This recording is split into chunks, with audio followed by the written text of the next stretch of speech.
I was on mute. Yeah. What's up, everybody?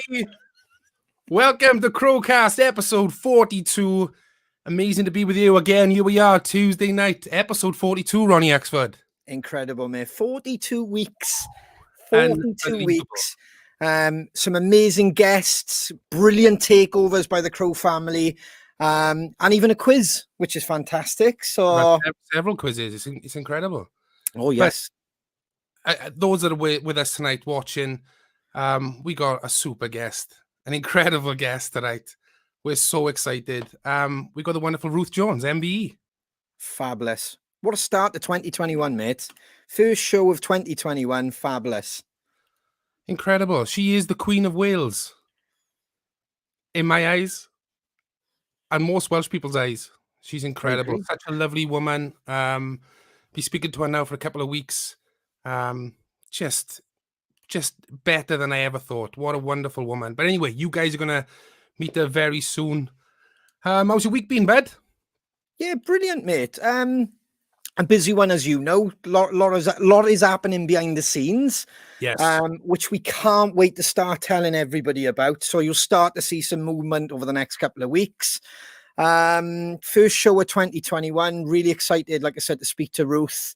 It was amazing, man, when we heard she obviously mentioned the band on radio, on the radio, and then we started having texts off people we know. And then she's been like the most asked for guest. That's the truth, isn't it? The most requested guest. Phenomenal. Yeah, it is mad, dude. Considering, like, yeah, it was just a thought. Everyone was saying, "Oh, could you maybe get Ruth on? She's Welsh." just because she's Welsh.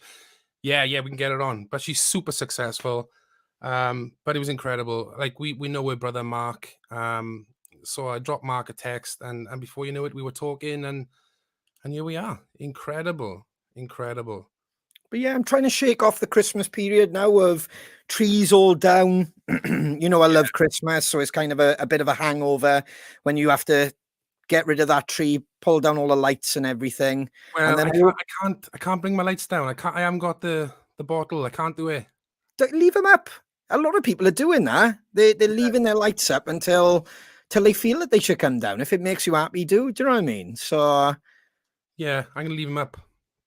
Like I've been enjoying still in the nights. I kind of got the fireplace lit and all of that vibe, because obviously we've had a lot to watch as well with the old Cobra Kai. We'll speak to the boys about that after, because I'm pretty sure they're going to be excited. And Vikings dropped as well, which is another series I love. So I kind of got deep into that. And then we're doing this health kick, which we'll talk a lot about that later. But the problem is I'm trying to do the health kick and start looking after myself. And it's what I said to you earlier, where I open my fridge and there's literally a ton of cheese left, or profiterole rolls and bloody all the nice meats. And then I open the cupboard and there's still mince pies and chocolate. So I'm not wasting that. I'm gonna still do the health kick and slowly integrate. Yeah, I started it. I started 2 days ago, and I've still got I got like a box of fudge. I got a box of fudge, right? And they're like the Biscoff fudge, strawberry fudge, vanilla fudge, toffee fudge, chocolate fudge, all the fudges in the world, dude, in this box, and it just stays on me every day. And I'm desperate. But I started my detox 2 days ago, and I'm already got headaches because my sugar intake is now dropped. Where it was like over the top, now it's just gone boom. And I've kind of gone down with it. So I'm drinking green tea. I'm not even drinking all those bottles, dude. All those bottles I got. Yeah. Don't get me wrong. I haven't got many left, but I'm gonna have to stop. I got to now, because that's me. Once I'm in, I'm in. Oh, you have gone full. So you have genuinely cold turkey, bang, straight into it, like, yeah? Straight into it. I bought a new weighing scales that tells me my BMI, all the fat, I got an app now that tells me everything, and it told me my metabolic age, and I wasn't happy, because it shouldn't be where it is. I have to do something about that. Yeah, I'm thinking on my 40th birthday, how was that possible? But So yeah, I gotta get back into shape. But it won't take me long once I get my head into it. So Well, I had exactly the same attitude, bro. I did a few laps earlier, and then me and the wife decided to like put half the ton of cheese in a pie. So I'm slowly getting it. Do you know what I mean? Weaning myself off it, but yeah, it's just too bloody tempting, and I can't check out all of the. Like I said, you're looking in a cupboard. There's still those. What did you say to buy? The lattice kind of mince pies and stuff like that. Yeah, see, bugger, still loads of cream left, still loads of nice hot chocolate. I make my own hot chocolate up, nice little batch of that. So until that's gone, yeah, it's tricky. But less and move more. Less and move more. Do you know what I mean? So yeah. Well, I can't begin to move yet until I lose a couple of pounds because my joints can't take it at the minute. But I will get there. Exactly, and it's amazing man. to see all the Crow family doing it as well. All the stuff that's up on the fan page. It's incredible. I love it. Motivating, definitely motivating. It is. Should we do a couple of birthdays? Yes, please. Okay. There's quite a few, actually.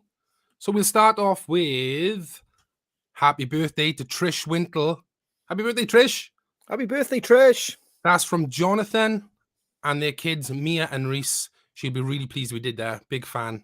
Happy birthday, Trish, lovely. We have got Vanita Ingram. Is 39 today. Happy birthday, lovely. Happy birthday. Hope you've had a great day. John Hill, the legend himself.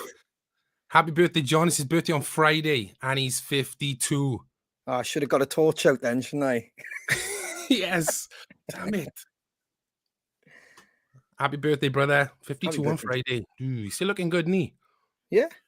We got Louise Potts Westwood's her birthday today. Happy birthday, Louise. Happy birthday, Louise. The legend that is Mr. Chris Buck.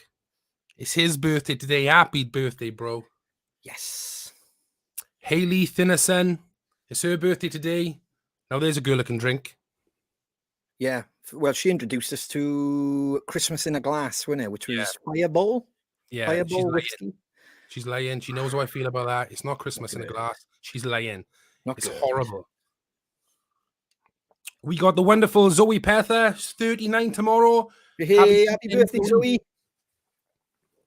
And that's all the birthdays. But we have got a shout out to you, which is quite important. Cool. Please, can you give a shout out to Shell Harris, Kelly Gray, and the NHS team? They're back, obviously, working in these conditions in the hospitals, which are once again full and extremely busy. Shelley, Kelly, every single nurse, doctor, care worker that is right now, you're all heroes, superheroes. Thank you so much for keeping us safe. Hope you guys do somehow keep yourselves safe too. You do an incredible job, and it's gone back to full tilt again, man. So huge respect and admiration for what you're doing. Thank you so much. Love you guys. Incredible. Thank you very much. And that's the shout outs. Fabulous. Shall we have a special guest, mate? Let's have a special guest. The special guest. Ladies and gentlemen, it's an honor to please welcome the wonderful Ruth Jones. Hello. Hello, lovely. Oh, this is so nice. Thank you so much for joining us, Ruth. This is incredible. It's my pleasure. I loved listening to you talk about Christmas then and not being able to let go of it. I'm the opposite. See, I can't bear seeing Christmas decorations up now that it's New Year. Because it's almost like I feel it's over and I don't want to feel the pain of it having gone. So let's just forget about it and move on. I've been driving around Cardiff today seeing Christmas tree. Take a tree down! And with all the food had to go. Couldn't have a grain of Christmas food left in the house because, and New Year's Eve, I had to thought, no, I'm not going to drink New Year's Eve. I don't want to wake up with a hangover. So but it's probably because I'm much older than you. That's the thing, isn't it? Well, I don't know. I mean, Ronnie is incredibly Christmassy. If he could celebrate Christmas every day, he would. I love it. Absolutely love it. I think we started in November this year, so we went out and got the real tree. We do the whole Griswolds thing. We do, Ruth. So we go out, get the Christmas tree. Struggle to put it in the car. It doesn't matter how much hassle it is. cram the kids in the car with the tree as well. It doesn't matter how they get in there. And then do the whole cutting the cord when it gets in the house, being sprung against the wall. And then doing the whole fireplace. I'm all for that. I'm all for being really Christmassy, but it's a little bit like having a love affair with somebody and then it's over and you don't want to have any trace of them in the house. It was great at the time, but now they're out of your life. I don't want to see a pair of pants that belong to you. So you've gone. It is the first year, mind, coming from someone who loves Christmas. On New Year's Day, we had our last kind of, right, there's the Christmas tree lights on, fabulous. And then the next day, I was the first one up and I was like ripping off the decorations. I'm never like that, but I was pretty much the same of, right, I gotta do the health kick, gotta move on. Christmas is done. Don't you think, like when you listen to the lyrics of Christmas songs, like that one that went, I wish it could be Christmas every day. That's it's not Slade, is it? That does that? Wizard, is it? Wizard. Yeah, Wizard. Yeah. Who in their right mind would wish that it was Christmas every day? Because no, but you wouldn't though, would you? It's too stressful. It is too stressful. It is too stressful. And like that's the joy. You want to enjoy it when it's there. Yeah. Me and my wife both said this year that it's the first year that it really, for us, it didn't feel like Christmas. It's just genuinely like, because we're always so busy throughout the year that Christmas is the one time, and the boys know the score. I always knock the phone off, don't bother with anything, where this year was a bit more like we carried on doing the CrowCast, and I was kind of like, yeah, it's just normal, because obviously we've been in a kind of belated Christmas, so. Yeah. I think if you've got kids, that makes it different as well, doesn't it? Yeah, well, Shane's are younger than mine. Mine have got to the stage where they still believe in Father Christmas.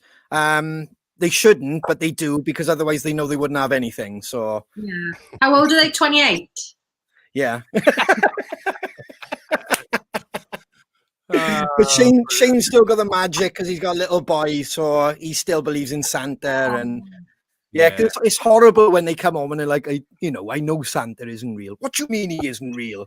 You know what I mean? So some kids in the playground.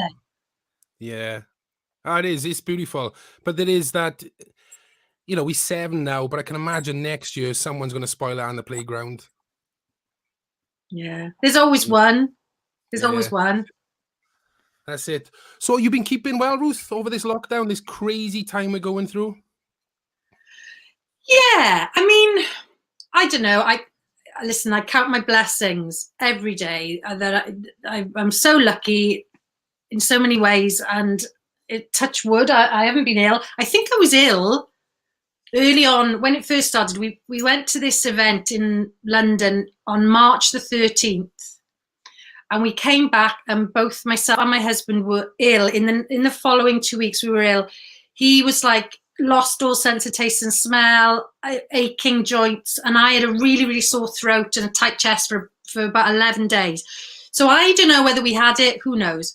But we've been very, very lucky so far. And so far, my family are all okay. My sister's a GP, so, that's always a worry. My mum is 83, and she's soldiering on, bless her. So, yeah, be very lucky. I think, I don't know about you, but I found there was sort of like phases to lockdown. Like, in the early days, it was almost like, I hate saying this now, knowing what I know now, but right at the start, it was like almost like a bit of a party atmosphere, because everybody was like staying home, or you can open a bottle of wine at any time of the day because it's okay because we're having a pandemic. But I think we all thought, it'll only last a couple of weeks. Yeah. And then you go into the next phase of going, right, this is going to be around a bit longer. I'm going to make use of my time. I started planting vegetables. I grew 2 radishes and I think a pair of pansies, and that was it. But I thought I was going to be this amazing gardener. That didn't happen. Thought I was going to, start playing the guitar again, learn the piano again, all these things, which didn't really happen. And then, you go into that phase of sort of feeling really down about it and going, oh my God. And that comes and goes with me. I've got to be honest. I realized quite early on that maybe I should stop watching the news because I couldn't see the benefit of it really. It just, because I felt so helpless. You do feel so helpless. So I think it's creatively I've just done nothing really. I've bits and bobs of writing, a little bit of writing, but I've just found it. You worry so much about what's going on in the world. I think about young people, how teenagers, what this is doing to them. I just, taking away their doing all those milestones in life, and just hanging out with your friends and all those things that we had that we took for granted have just been taken away from them. And I've got nieces and nephews and my friends' kids, they don't know what they're doing. They don't know where they're going. And I just think that's really tough. So I just feel very grateful. I feel really, blessed. I do count my blessings that I am where I am. And, I just head down and get on with it really at the moment. Yeah. There's a lot of similarities what you said there that we've experienced. We did a UK tour in February last year. Oh, yeah. And then straight off the back of that, I got really unwell. I don't know to this day if it was like Ronnie says that he thinks it may have been that. We all we all had similar. It was like Yeah, we did. And we went through phases, those highs and lows through COVID. It was like really down because we had this brand new album out in February, did really well in the charts, and then we want to go and tour it. We done one tour and everything stopped. All the plans stopped. So it kind of sent us into I can't believe this. Like you said, though, looking back now, the things that were happening, we didn't know at the time, how severe it was going to be. So you're just thinking about what you can be creative, and that's how that stopped you personally, instead of looking at the bigger picture. And then we found a real sort of wonderful period where we got super creative and started writing some new material. The highs and lows. But again, I got other kids who are kind of in that bracket you said there, Ruth, and my daughter in particular. She finds it difficult not going out with her friends, and she had a birthday in that time, and she couldn't have them around, and so it was really tough for her. Yeah, it is incredible. Did you find when you were in that creative phase, did you find that your songs were inspired by what was going on then, or did you kind of like go, right, we're gonna just pretend this isn't happening and find inspiration from elsewhere? It was the writing side of it became very how I was feeling about it. Not so much the environment, but how it'll become obvious when you hear the material. But it was about how I was experiencing it and how I was finding it hard just coping with me, not the environment as such, because it was just a case of you haven't got any outlet. You can't go and express yourself with someone else. My buddies, my writing partners, my friends. It was just me, and that's quite a dark place to be when you've got no outlet other than yourself, and then you kind of answer your own questions, trying to almost teach yourself how to get out of it, but then you feel trapped, and so that whole. I think that's really, with the risk of sounding, it's almost therapeutic as long as you come out of it in a positive manner, but it can be the opposite. But it's interesting because a lot of people said to me, "Oh well, you're lucky because you can just write and you don't have to go out of the house and you can be at home and write." But you have to be in the right frame of mind, as you know, to be creative, to write. And yes, you can be inspired by bad things that are going on inside you, but that doesn't necessarily always translate into something that you create, 100%.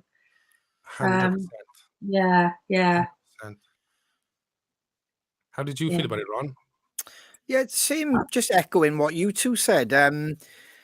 It was just the transition, because I come out of one job full time into music, which is the dream. Like when you're a kid, I get to do this full time, and then for everything to kind of stop. So it was as you said, Ruth. It was kind of like the first part of it was a bit of denial, then it was, okay, we're going to get super creative and everybody there, and you're there with your pen and you're like, right, what's your idea? And everyone's like, ugh, well, I kind of got this. Yeah.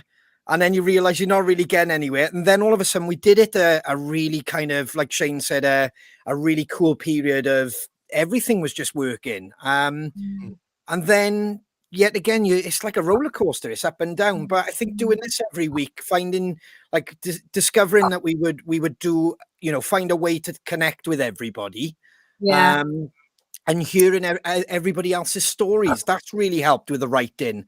Because especially you did it all on Zoom then, or whatever, but you did it all on video connection. You weren't able to meet, obviously. Yeah, this happened because, like, years ago, like, Shane came up with the idea. He said, "Oh, we should do a podcast," and we always used to say, "I love podcasts.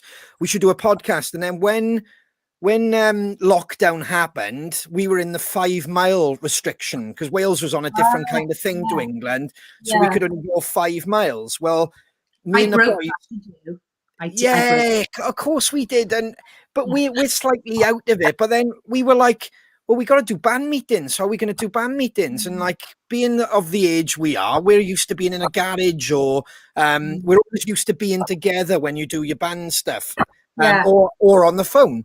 And then we started looking at the video option, and then we realized, well, we could take this to the podcast level, and hence why we're here with you. And then we were speaking to, like, fans, which was brilliant because they were telling us their stories from all around the country, and we got to see how they were feeling. And, like, from a writing point with Shane lyrically, you could almost kind of get that ingredients you needed, like, you know, like you need that connection, don't you? You need that connection. And it'll be interesting to see, God willing, when we get beyond this and things come back to normal and people start going to gigs again and going to theatre and all of the activities that we're used to doing. It'll be interesting to see what material comes out of it. Like, for example, I'm writing my 3rd novel now, meant to be, and I want to set it. I thought, oh, well, if I set it in 2021, COVID will be gone by then, so I don't need to refer to it. Because part of me is going, is anybody going to want to read about bloody COVID when they've had to put up with it for all these years? Do we really want to see it put back on our screens again, or on stage, or in a radio play, or in a song? Do we want that? And I'm just like, I presumed 2021, like a little thing. I've got a teenager in my story who's going to do her GCSEs. Right. Well, that's not going to happen now. And she's Welsh, and the Welsh exams have been cancelled. That's not going to happen. So I know that these are little tiny little things, but there's going to be a knock on with the creative stuff, isn't there? I think when we get beyond this. Yeah, 100%. And you're absolutely right. Unless you're connecting with people. This is what lockdown has taught me. I need those fans in that room when we're on stage. Like, we've done a couple of gigs where it's just we're playing a live show, but it's just through the camera, and there's nobody in the venue. And it was the strangest thing we've ever done. It felt so peculiar, and I'm shouting at the camera, "Sing along back home," and I'm sure they were. I know they were. They let us know. But it's everything and the energy that you bounce off the fans. And it's not just when you're in that moment, in that room. It's, as you said, Ruth, that creativity. You need life experiences of others to kind of influence you and start thinking. You have a conversation with yourself, and then you put yourself in that environment and how you would react. And all of a sudden, all these little avenues and junctions take off, and then the inspiration comes, and bang, before you know, you've written a song. And it's that quick and that easy. You take that away, that is like hitting your head against a brick wall. It's all about you. And okay, a lot of stuff when you write in as a singer or as an author, whatever, it is your perspective on it, but you need others' perspective to connect. And it's absolutely. It's like a sort of a synthesis, isn't it, really? Yes. That's exactly it. Yeah. Wow, that got deep, didn't it, quick? So, the lovely Ruth Jones, we're over the moon you've joined us. Now, for people that don't know, Myself and Ronnie, no Ruth's brother, Mark, brilliant musician. We've known him since we were about 15, 16. We've done sort of these gigs with Mark down in Porthcawl. These jam nights were incredible. They taught us so much. Little did we know, but we do now on reflection, how much those musicians set the journey. Do you know what I mean? True, Ron? Yeah, very true. Absolutely. Mark, there was a few people in Porthcawl. Mark being Ruth's brother, Mark Jones, and Phil Jones, that obviously, Ruth, you know extremely well. And we've talked about on CrowCast and stuff. So if we go back to Porthcawl, Ruth, all those years ago, when did it start? When did music, what was the first thing you heard? Was your brother the first thing you heard? When we lived in the first house that we lived in, which was in Picton Avenue in Porthcawl. Yeah. So I must have been 6, I think, 6 or 7. And it was Christmas Day. And I remember Mark waking me up to open my presents. And he's going, "You've got a guitar! You've got a guitar!"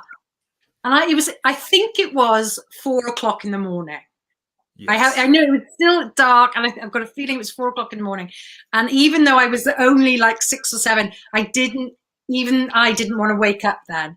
But he was so excited because he had an electric guitar and I had an acoustic guitar. And I can remember my acoustic guitar because the strings were so, it wasn't an expensive guitar, let's put it that way. Yeah. And the strings were so high off the neck, you know. But I remember Mark being so excited to have a guitar. And Mark's 5 years older than me, so he would have been about 11, I think. And so that was my first sort of memory of Mark with the guitar. And then so there was Mark, and then my other brother Julian, who's 2 years younger than Mark, myself, and then my younger sister. So because Mark was so heavily into heavy rock from a really early age, we all had to put up with it because he would play it so loudly. And he's probably watching this now, but Mark, you played it so loudly. And I remember once my mum saying to me, I went, "I'm trying to do my homework and Mark's playing music really loud." And my mum said, "Oh, let him play because then, you know, he won't be going out to the pub." We had to listen to this music. And of course, I mean, I can remember banging on the wall because to shut it up. But actually, it must have sort of permeated into me, like it probably did with Julian, my brother, my other brother. Because I was talking to Julian the other day, and I was saying, you know, there's a lot of songs that remind me of that time. Mark had this massive collection of singles and albums. Yeah. And I used to love looking through there. And there are songs that sort of jump out at me. And Julian was reminding me of some, this one, Racing Cars, They Shoot Horses, Don't They? You know that one? Yeah. Or loads of Genesis, like Ripples, and Led Zeppelin. And there's one song that really will always remind me of Mark and of that sort of era of kind of like looking through his singles and playing them was Joe Walsh, Life's Been Good. Oh, and every time I hear that, I just love that intro. And, you know, so I think, you know, when I was younger, sort of when Mark was probably about sort of 15, 16 and playing all that kind of music, it did used to, I must have absorbed it on some level. And then as I got older, and Mark was in bands, I mean, I remember the first band I think Mark was in was a band called Wolf Rostrum, spelled WOLFE, Rostrum. And I remember Julian wearing a T-shirt with Wolf Rostrum on it. And I think we sort of naturally became groupies of Mark and any band that he was in. And he got together with Phil Jones and Phil Mitchinson. And lovely Terry as well. Terry Thomas on the drums. God bless him. Oh, TNT. God. Yeah, TNT. Oh. TNT. And they would be, and then of course I remember Chartered Hurricane being the first sort of major band that they were in, where they had a single. They actually had a single which was All Smashed Up, was the A side, and the B side was Kathy Come Home You Silly Cow, which you probably get away with it now. So yeah, and you know, I would go and watch them play with my friends. We'd go and watch them play at gigs and stuff. And Phil was Mark's friend from school, and I just always remember him being around. Like a lot of Mark's friends from then, he's still friends with today, and he's like 60 this year. Yeah.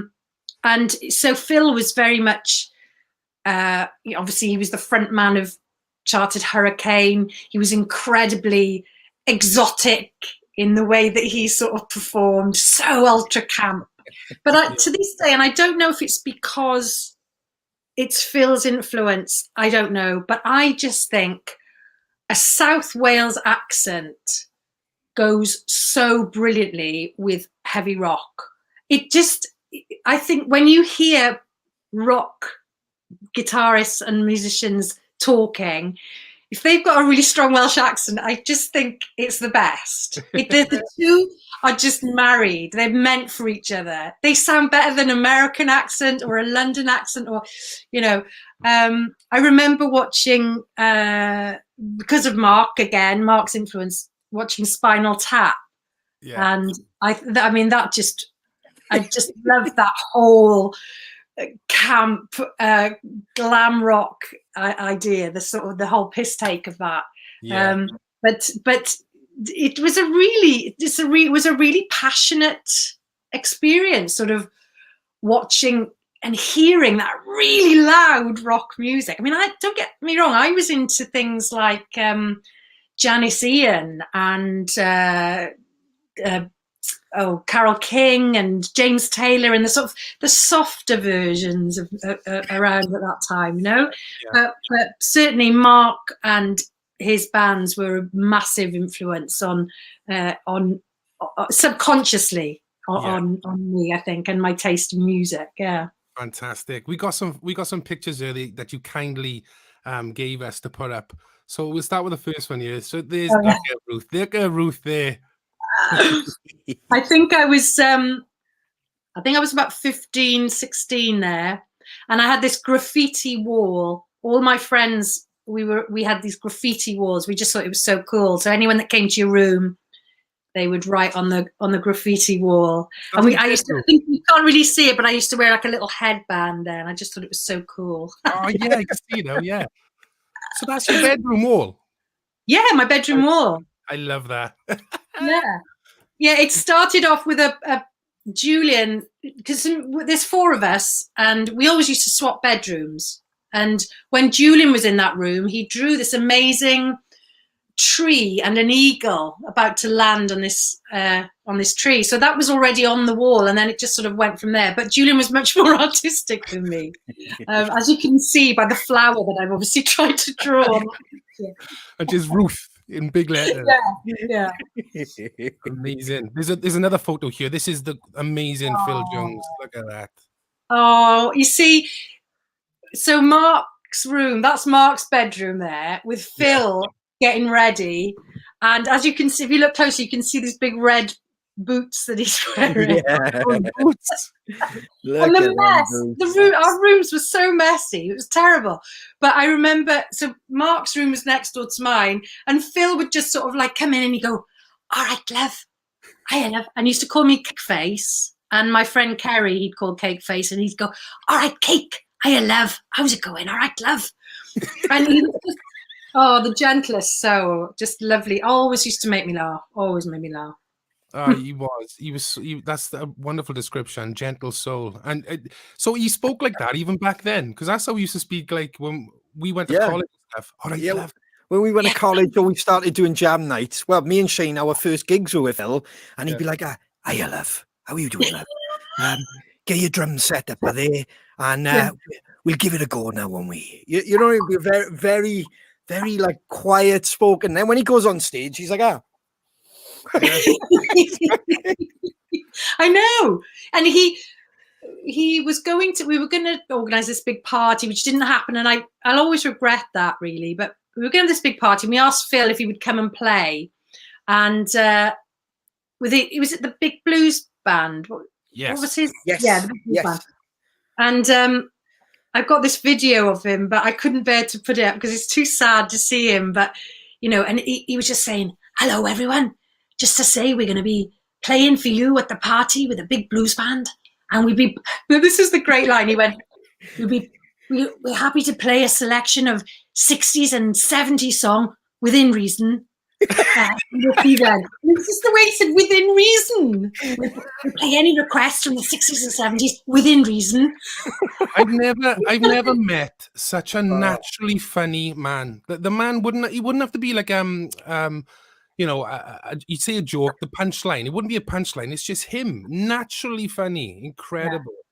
Yeah, and just so kind, so kind. I think the last time I saw Phil, I was filming. I did an episode of Who Do You Think You Are for BBC, which went on earlier this year. But we filmed it. Must have been. Oh God, you know what it's like when you're in a new year and you think it was earlier this. We're in 2021 now. So almost a year ago, I saw him, and he was in the Grand Pavilion Cafe, and it was a Sunday morning, and we just finished doing a sort of an interview filming, and as I was leaving, I saw him there with this little girl, and I said, "Oh, hi, Phil. Hiya, love." And I said, "Oh, I'd love to have a chat now." I said, "We've got to go on to the next place." He said, "Come, sit down. Let me buy you a cake. Let me buy you a coffee." And I said, "Oh, Phil, I'd love to." And sometimes you kind of go, "Is that the last time I'm going to see him?" Because I think we knew that he wasn't well, and I just thought it was really nice to see him there, in the pavilion with his little girl, and just. Let me buy you a cake. A wonderful human being, incredible. Yeah. But obviously, he was in a band with your brother. This next photo of Mark, this is class. Look at that. I said to Mark, Ruth sent me some photos of you, but back in the day. He was like, "Oh, it's not the one with me as a Boy Scout, is it?" I said, "No, I want to see that. That's the one I want to see." Yeah. Mark always had this amazing head of hair, and my dad was very traditional, and we'd always say to Mark, "You should be having a shot back in sides." Mark was determined and had this glorious long hair, and I think I can vaguely remember maybe once when maybe he was about 15. I remember him having short hair, but he's always had long hair, Mark. He's always had long hair. Yeah.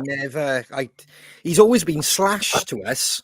Yeah. He's always been Slash because he had incredible guitars. Like because you got to think we were 15, 16 when we met him. Yeah. And he had basically the same collection of guitars as Slash, and then he had this awesome ear, and we were like, "Fuck, he is a rock star!" Like, do you know what I mean? Especially then. Yeah, you're right, Bud. I'm glad you brought this up because you've got to remember, Ruth, right? We were 15, 16, right? Nobody in their right mind in these jam nights would give, and this is what Mark did. He gave me his gold top Les Paul. I'm looking at it going, "Are you serious?" He's like, "Yeah, play that." And I'm like, for a 15, 16-year-old boy, that guitar was like, well, it cost a fortune. It was just incredible. How can someone... He's very generous, and I think he really believes in paying it forward. And I think when he would talk about the jam nights to me and say, "Oh, it's incredible guy now that's coming," like almost like sort of not apprentices. That sounds wrong, but you know what I mean, like sort of younger guys like yourselves, I suppose, going to jam nights. Great place to start off, and I think it really meant a lot to Mark to see that happening.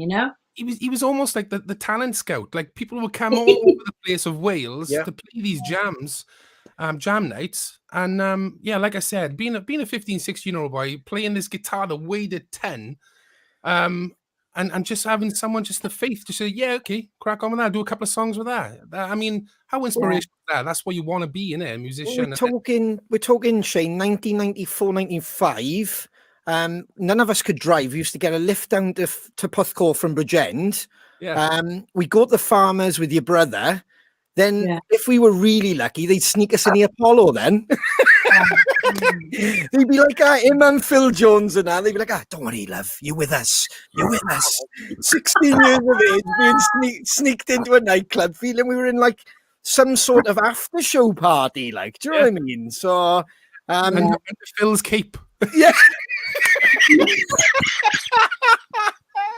Yeah, exactly. I mean, some of the venues that they played in, I don't know now, God knows what's going to happen, but like the Picton, I think Mark still has played there recently, and but there were places like, I think the ESP, which is now the Bottle Bank flats, I call it that.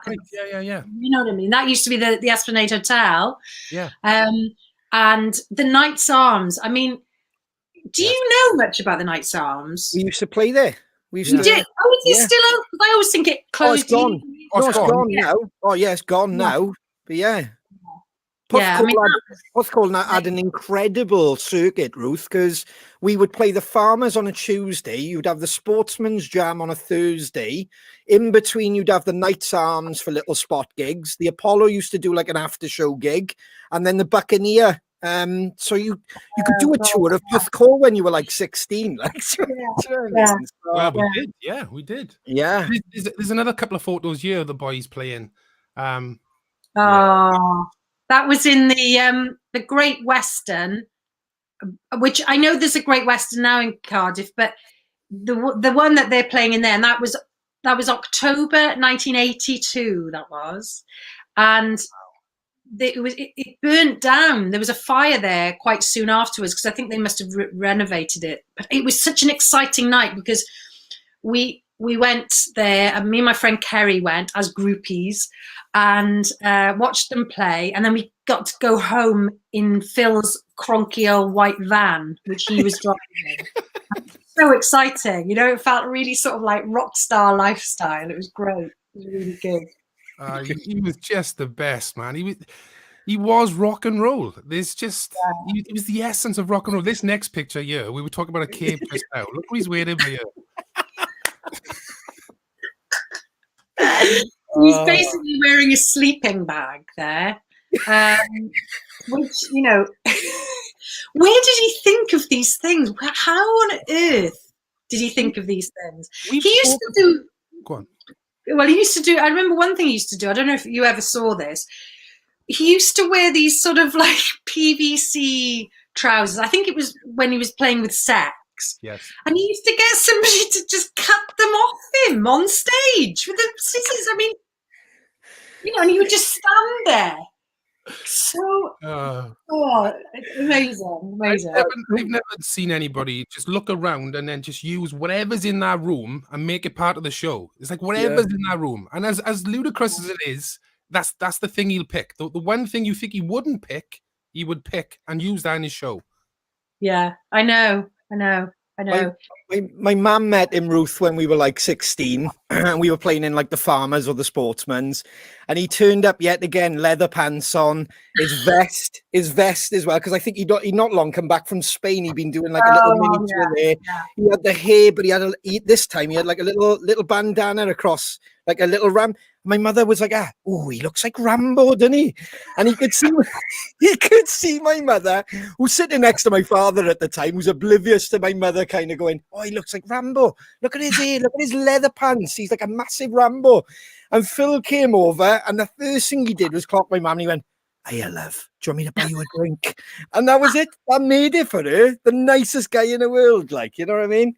As he's there with his cod piece on and a bloody pair of leather pants, like. Yeah, he was just so charming, wasn't he? He was so charming, but in the nicest, most genuine sort of way. Yeah, exactly. He comes back to connecting again. What a front man, because he would make you'd want to be his friend when you watched him on stage. You might want to hang out with that guy.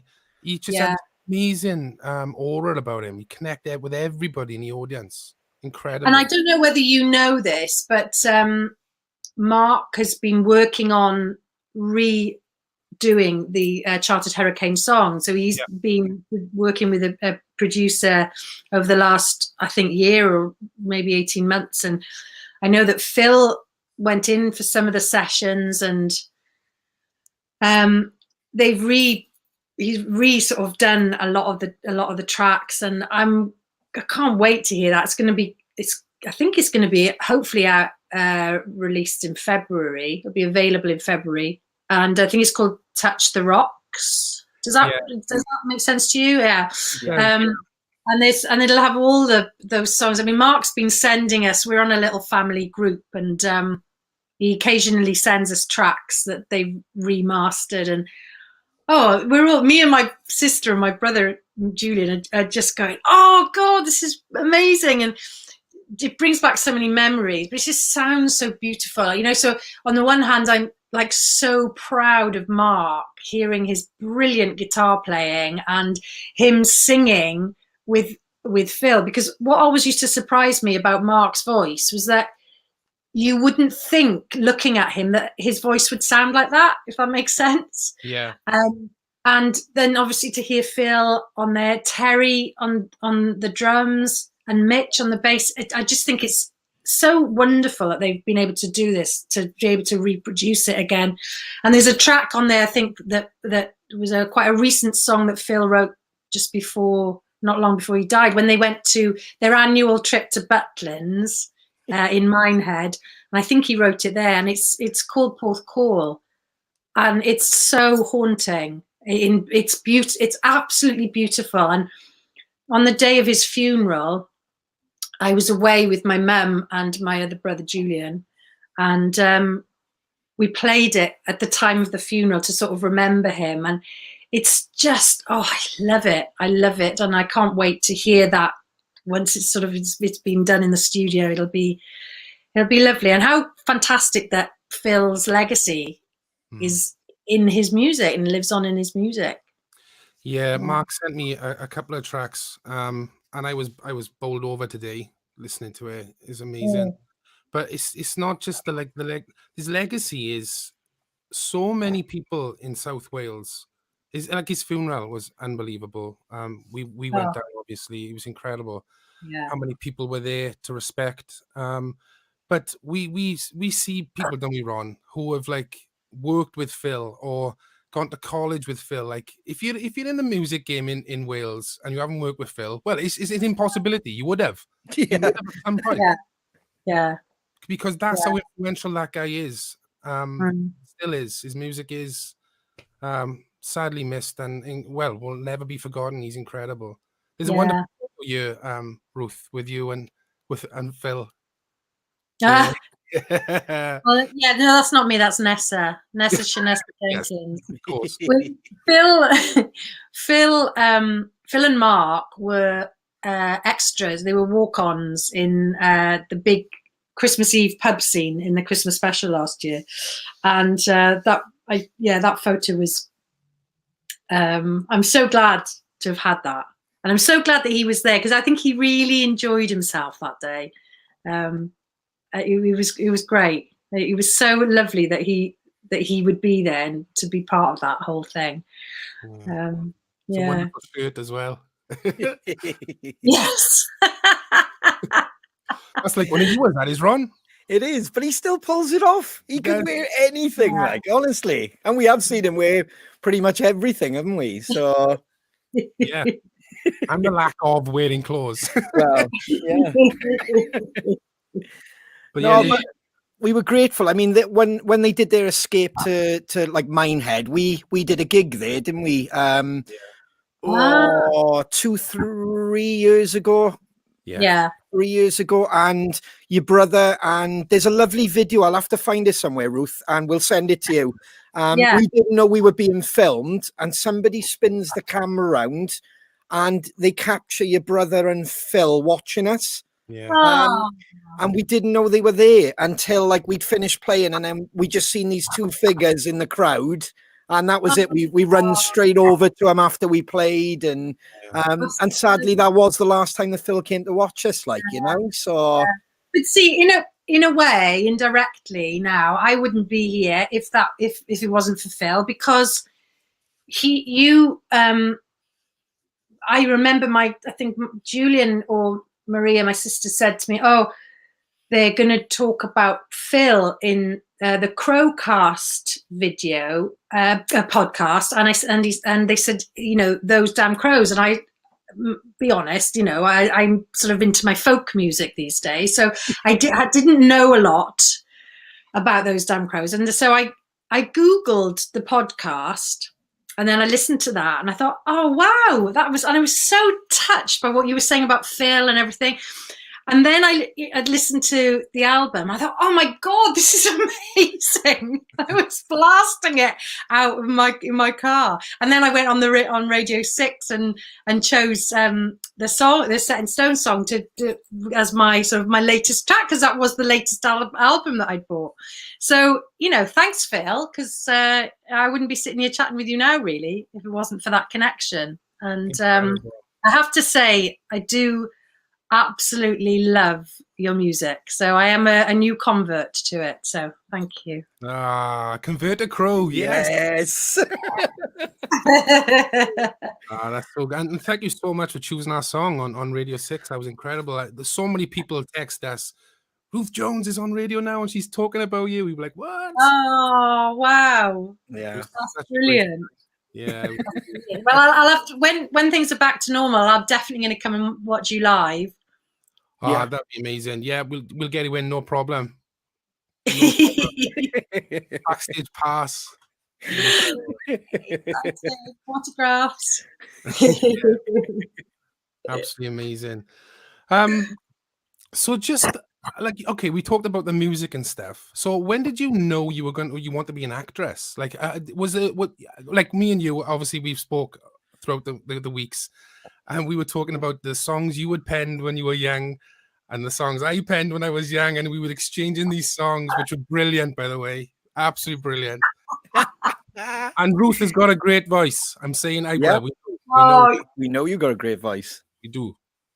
And I'm kind of a little bit jealous. I think I need to do a duet with you, opposed to like Tom Jones. I know he's the Godfather, but if there's room for me, that'd be great one day. But so when did you start writing? I don't know, books or was it sort of? Well, I think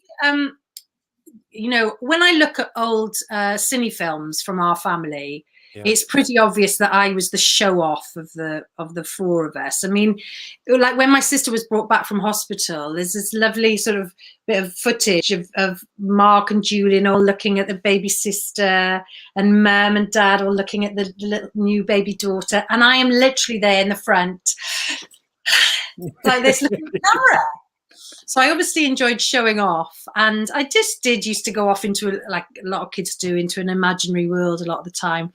I mean, I can remember a poem I wrote for my mum kept it. She's got the original where I wrote it, and I must have, I don't know, I was around 6 or 7, I think. And it was, there once was a hill which stood very still, not high, not low, where no one would go, except for a princess who nobody knows, who sat on that hill that stood very still and sang all day, so sweet, so gay. So that was a happy hill that stood very still. Oh, that's lush. So I can remember, writing. I used to love writing stories in school, and I loved English. And I did, as you say, I did possibly trying to emulate my brother Mark. I did try to write some songs, and they were terrible. I don't know how you can say. I mean, I had such a good laugh texting them the lyrics to you yesterday, because they were just so dreadful, and they're all so full of angst. All this kind of like what was I'm trying to think of it. Remember the night we went swimming with friends in the pool down by the sea. You held my hand as we walked on alone, and the warm midnight air was so clear. So where are you now, gentle lover of mine? Do you still remember my name? I can never remember the rest of it. Oh, just awful. And I'll cry my last tears for you tonight, 'cause crying ain't a game I want to play no more. Awful. Yes. But you know, we were saying, weren't we, about how when you're young, those feelings are so real, aren't they? They're really like, you know, we might as adults go, oh, it's just young, it's just kids, they don't know about love, but they do, and those feelings are so intense, and they're just as intense as when you're in your 20s, 30s, 40s, or whatever. Yeah, you know.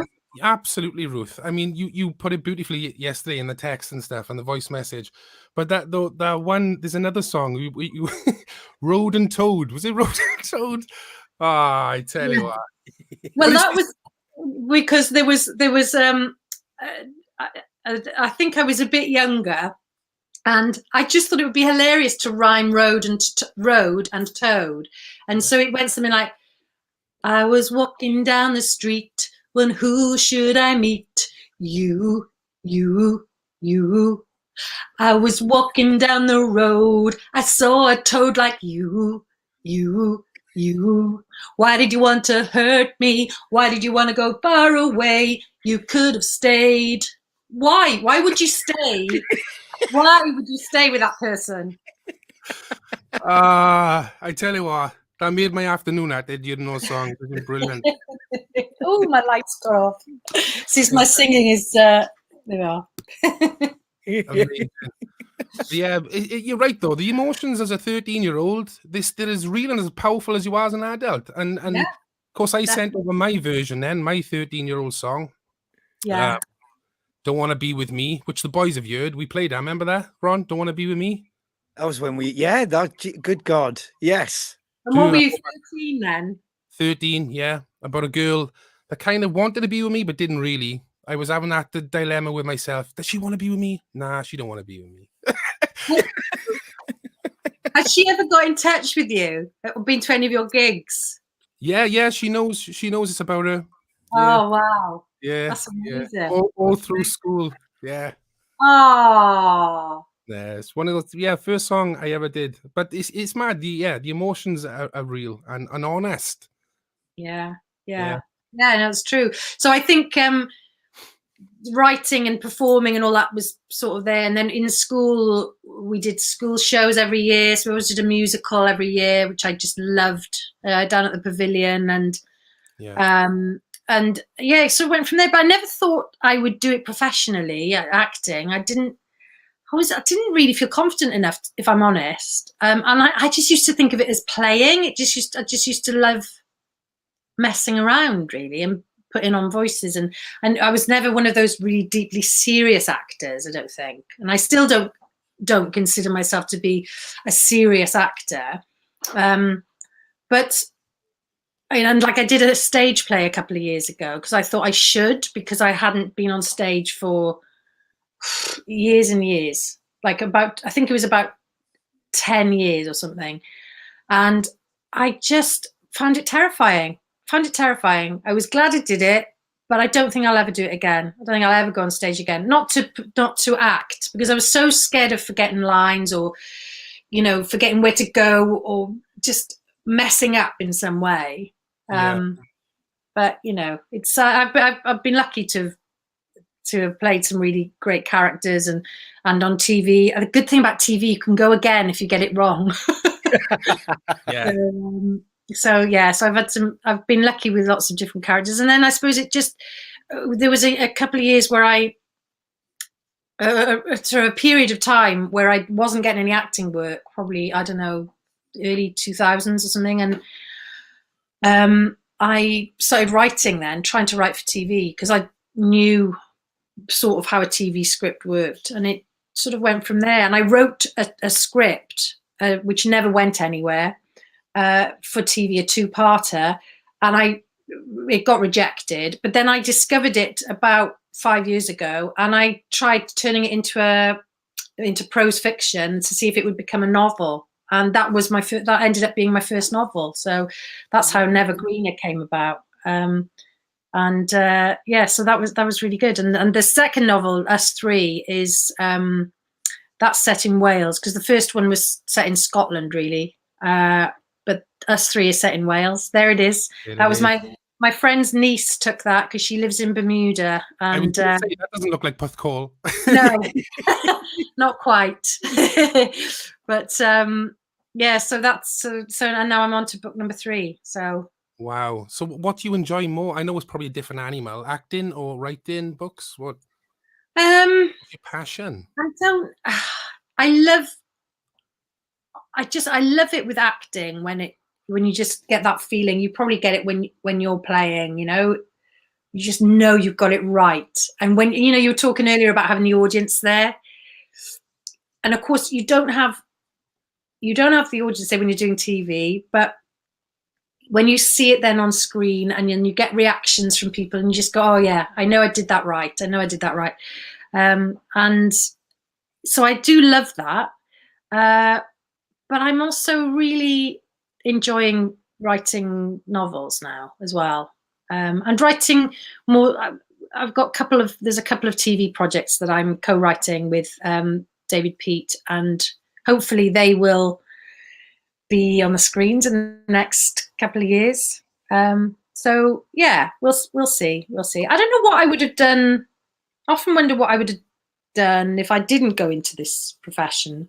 And I think I would have liked to have married people. I would like to have been a registrar. Do you have an alternative career? Would you have done something else if you weren't doing what you're doing?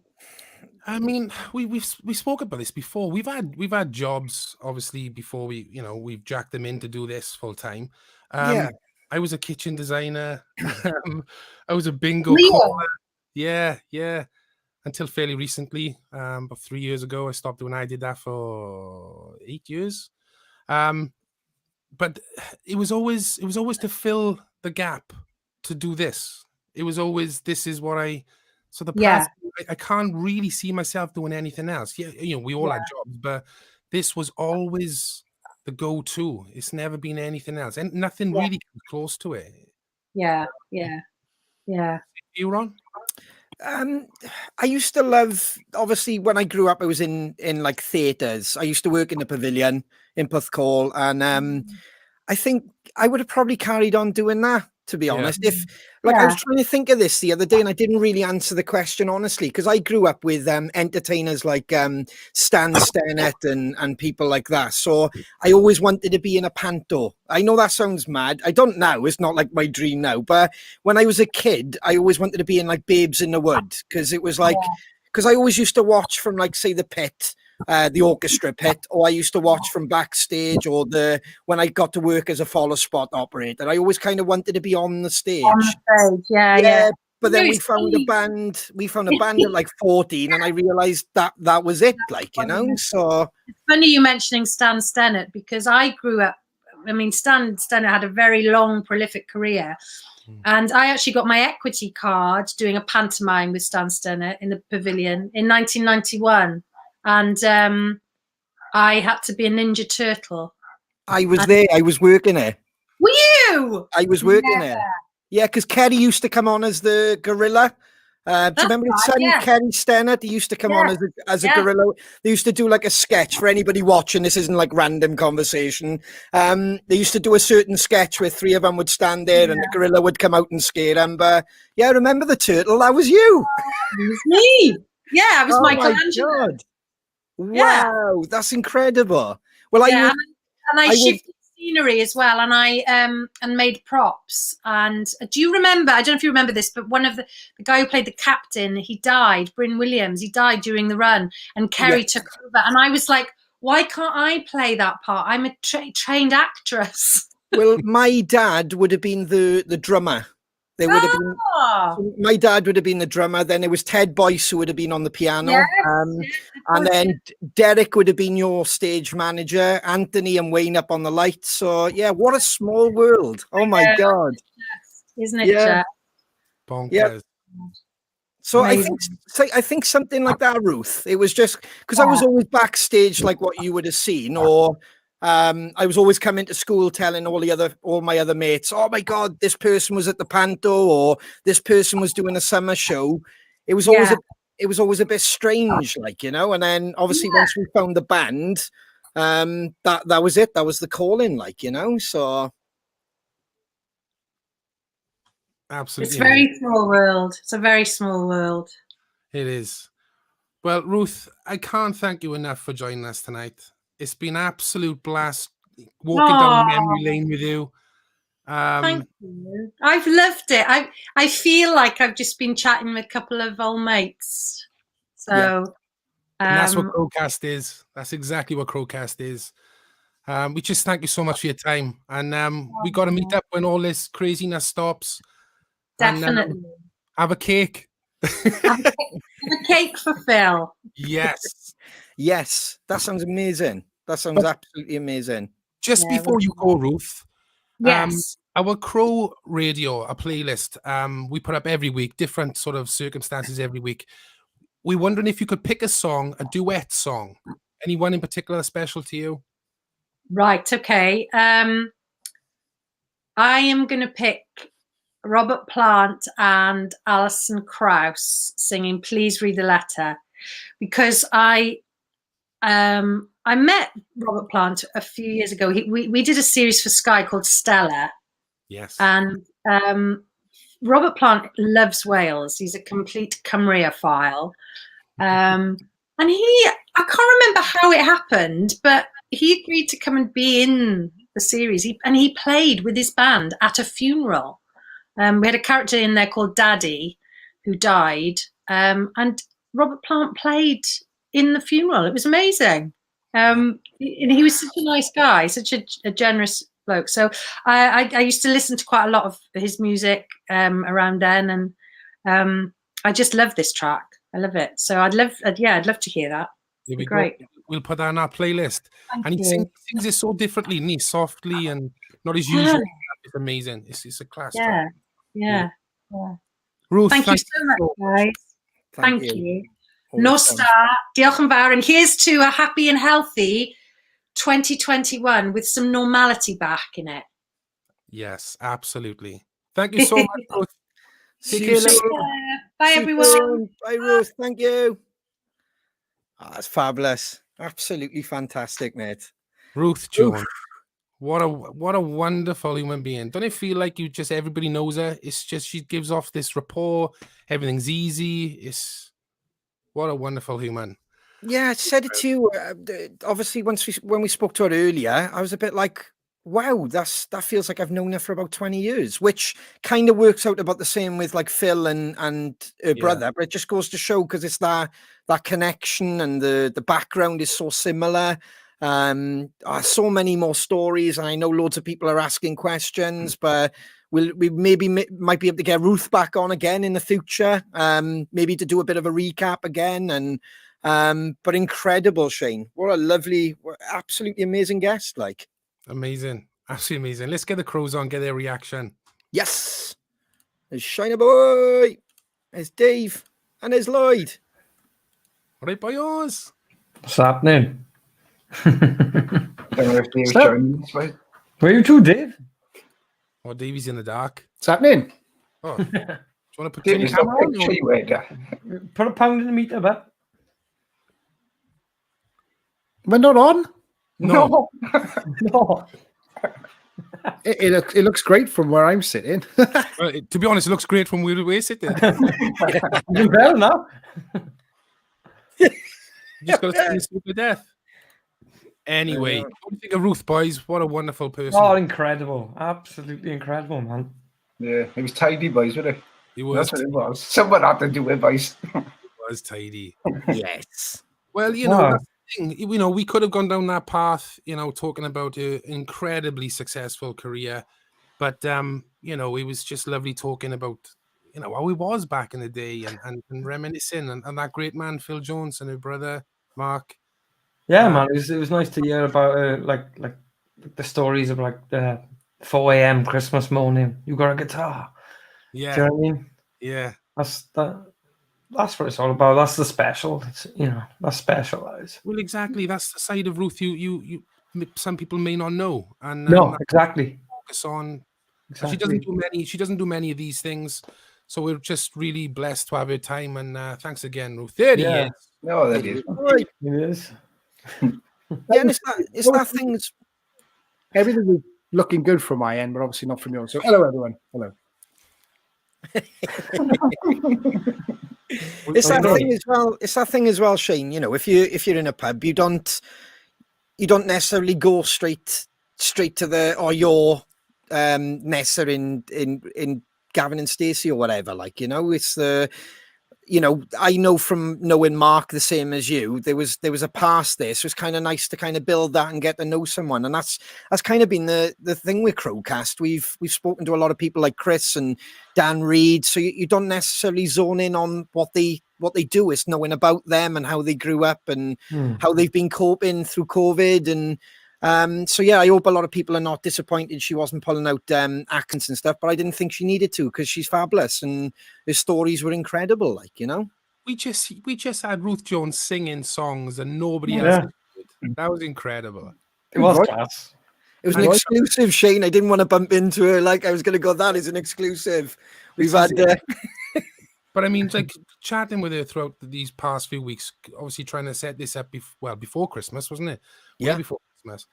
And then getting to the point where I'm getting singing messages on the phone, and that's Ruth Jones singing down the phone, and I'm singing back to her. I'm like, what's going on?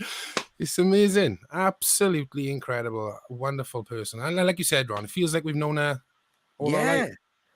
I mean, it was a bit, like I said, surreal when we were doing like all the checks and stuff earlier. I kind of, I just looked at you, didn't I, when she left the chat room? I was kind of like, wow. I was like, that feels like I've known her for so long. But like a lot of our guests, to be honest, it has been that, you know, you bump into some backstage vibe, or, you know, if we would have gone, like we do go down Puthcall quite a lot. So it's almost like being introduced to her via Mark, and then you sit down and then you wouldn't necessarily go straight for, oh, you're out of that program, or you would tend to go, oh, you were into music, were you, Ruth? So that's what I love about the CrowCast, dude. It completely taught me a lot about her, and I was really interested to see how she got where she did, like, you know, and that was really cool. And I didn't even know I kind of worked with her back in like 91. I think that's cool as fuck, because she played Michelangelo. Yeah. Well, the turtles were hot at that time. That's what she didn't. That's what she didn't say. It was like turtle power, wasn't it? So it was like massive. So it was that whole thing with the panto where they bring in that kind of act to it, like, you know. So I can't actually remember what the relevance was or when they came out to save the day, or but fucking really cool. Yet again, something new, isn't it? Something new to learn about our guests, like, you know. So 100%, yeah. And if we could get that book up again, Ron. Yes, man. S3. There it is. Go get that book. It's incredible. Dawn French said some good things about it too. Incredibly talented individual. And she's again, one of those people that's not on social media, you know, ignores all that, ignores the fame side of things. Like I said, doesn't do these things, interviews. Very rarely you'll catch her doing an interview. Just such a down-to-earth person. Incredible guest. Yeah, can't wait for a few beers with her. That's awesome. How are you doing, Dave? Are you all right, Bert? Very well, thank you very much. Very well, very well. Enjoyed the interview. Love Ruth Jones. Do any wrong in my eyes? She can't. She's wheels. Who's got the train coming in, boys? Oh, it's me again. It's the 10:15 train. Oh, there it is. There it is. How was your New Year, Dave? All right, Bert? Yes, it was fine. Quiet. Just watched the Hootenanny. Hootenanny, a couple of glasses of wine. I'd eaten too much, so I couldn't really drink much. And that was it. Lisa was asleep next to me on the sofa. She fell asleep about 10. So I just saw the new in with the animals and my wine. Like, oh, wait, and I just went to bed after. It was good. Good. Brilliant. Yeah. What about you, Shane? What do you get up to? I was watching something on Netflix. You know, via YouTube, looking at gear. So I've been up to no good again. It's, I literally went up an hour ago. No, or 2 hours ago now. I literally started ripping my pedal board apart again and getting the measuring tape out and going, well, but that fit on it. I'll make the fucking thing fit. Yeah, so yeah. Come on, boys. That's worrying, isn't it? Yeah, just get me back on the road, like. Oh. Back on the road, stop me buying gear, like. Need to get back on the road, but yeah, of course. Yeah. What about you, Lloyd? Yeah, man, I had a really good night with the family. I mean, we stuck. It's quite funny, really. We stuck YouTube on and just typed in Disney karaoke. Oh yeah, And so it was just a really good family fun night. Do you know what I mean? Really good. And we had a couple of sparklers left over from bonfire night, which I purposely hid away because I know the kids love the sparklers. Like so, as soon as the clock struck, straight on Apple Music, Old Lang Syne. Had that banging on the go, like, and cool. It's quite funny because Sam goes, "Oh, let's get the sparklers going in." I said, "Well, hang on, I'll just open the door." "No, we'll do them in here." I said, "You ain't fucking doing them in the house." But no, it was cool, man. It was nice. Any fireworks going off up your way, Lloyd? There's always fireworks going off up my way. It was like it kicked off for about 5 minutes, and I thought, all right, then the new year. I thought it might like go on for a little bit, but it just died. Yeah, it was probably till about 20 past 12. It was going off up here. Oh, it seemed to be like 5 minutes, and it just literally boom. Yeah, no, it went on quite a while up here because to the point I stuck my head out the door. I thought, is this still going on? Like, but there you are. Friend of mine, I had a good night. Like, a friend of mine bought like one of those. It's like 70 quid fireworks boxes, like the Master Blaster, like Master Blaster, yeah. And he had made a big hoo-ha about it and all the rest. So it turned out it was a dud. Oh, really? Yeah, to go get a refund. Honestly, it was like a big build-up, days and days build-up. Like, that's proper like Homer Simpson shit. Yeah. Get all the family out on the lawn. Yeah, like, that's what I was gonna say. Being a dad, that's kind of like that's a nightmare. That is when you build it up. Come on now, everyone, use the finale. Use and then you got your knobhead neighbour like Ned Flanders next door, posh as fuck. Oh, look at mine. And of course, then we're all ripping the piss then, and we're like, fuck, you know. Yeah. Yeah, it was fireworks going on for days. Never mind New Year's Eve. Like, do you know what I mean? What about you boys? Do you both have a good New Year's? Yeah, we had a cracker, dude. Yet again, myself, Shane, and the gang kind of joined the COVID arms, and we seen in the new year together, didn't we? But it was, party poppers and hats and bottle of whiskies and. I've still got half of this left. Yeah, that's half. That's 3/4. Dude, my worst moment of the night. And Claire said, "Look, you're like a kid." I run up to the camera just to show Shane. I was like, "I done the bottle." like for him to be proud and accept it. Like, I done the bottle. And my missus is like, "You're an idiot. You're gonna feel that in the morning." Like an initiation process, like the initiation ceremony.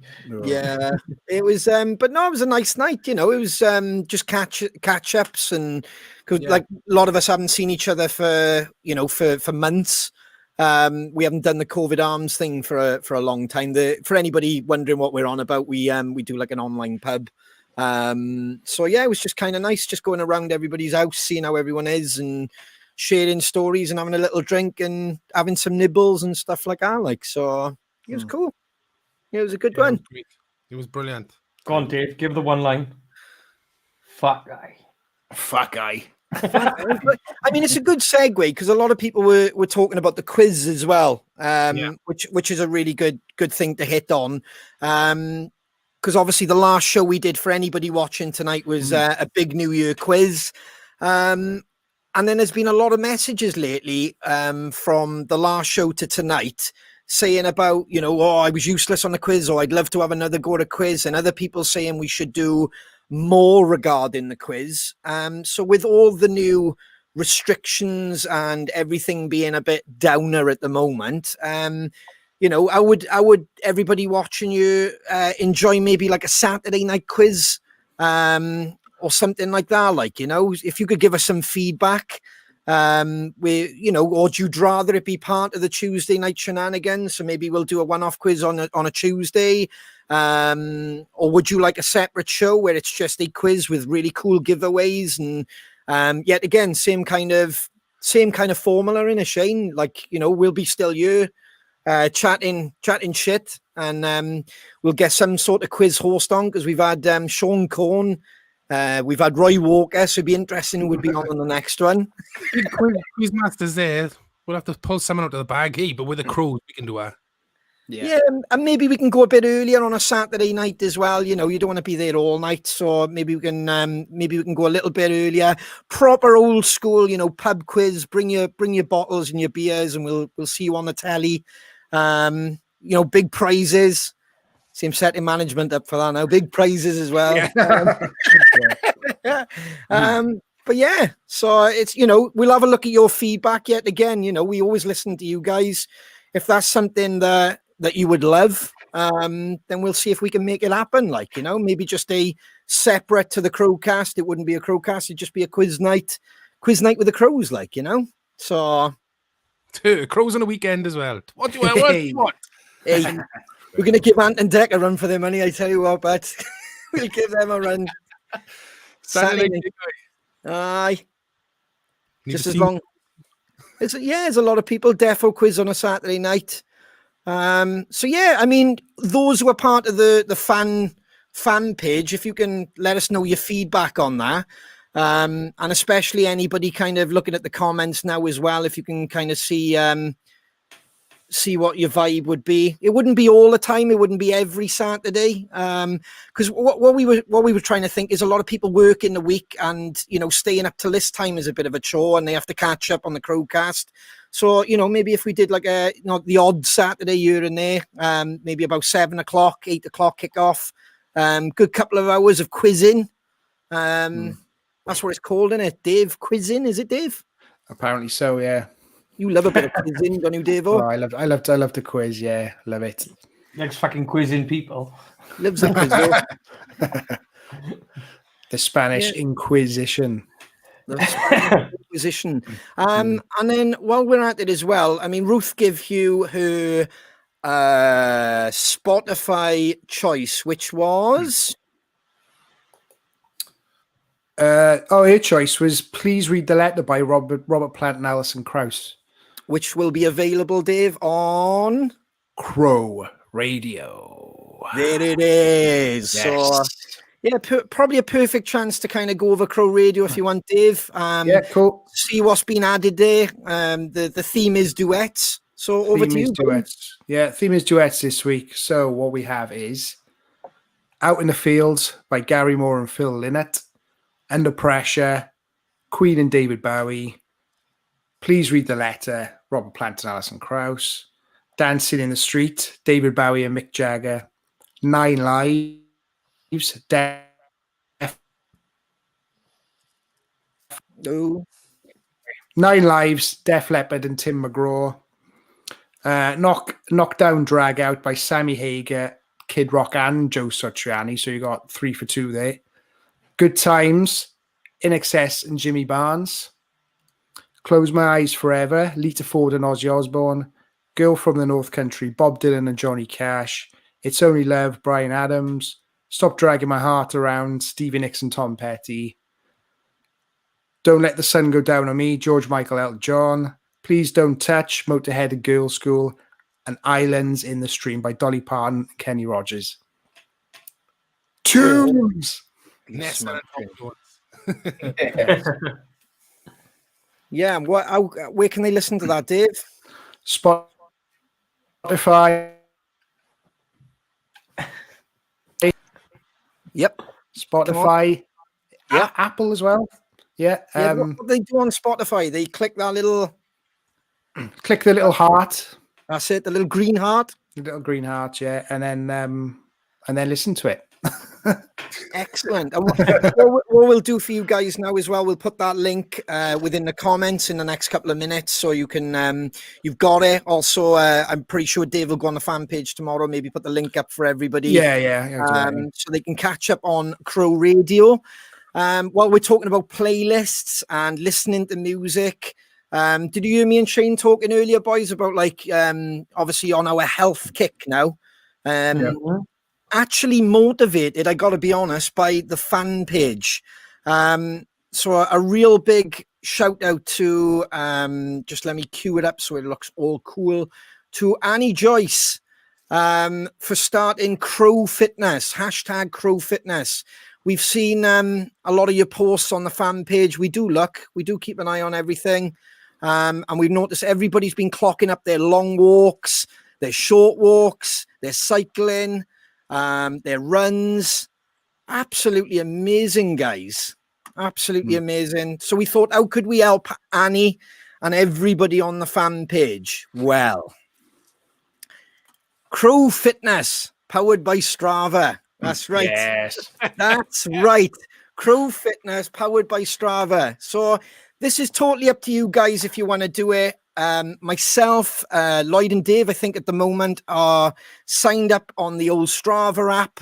And if you go to club, you can join the Crow Fitness and just kind of log what you've been doing and keep everybody motivated, and still then post that in the fan page with your Crow merch on, so it all kind of works together.